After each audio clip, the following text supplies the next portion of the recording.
Adult learners are in many ways different from child learners. Adults have a need to know the reason they are learning something. They have work-related experiences, a need to be self-directed.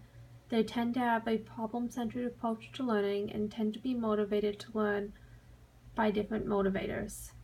Some characteristics of adult learners are control over learning, high motivation to learn, pragmatic in learning, learning may be a secondary role, resistant to change, adult learners are more diverse, ability to draw on past experience in learning, learning is often self-initiated, and their learning is normally aimed at an immediate goal.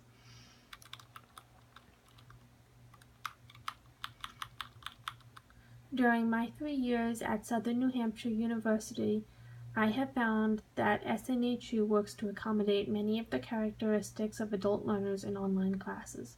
For instance, SNHU allows the students to have control over their own learning by not imposing numerous due dates.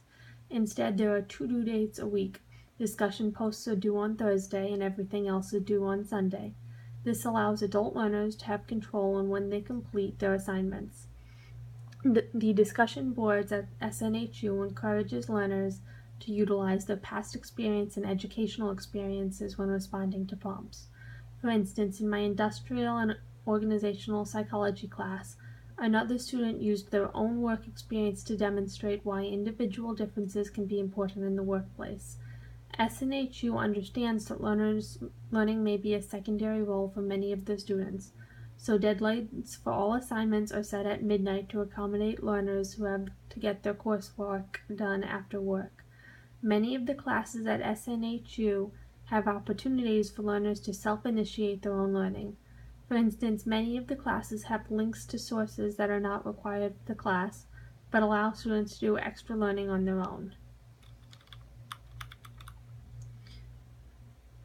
For this, I used a reference from SHRM called Unit 3 Adult Learning Principles. It was a PowerPoint slide.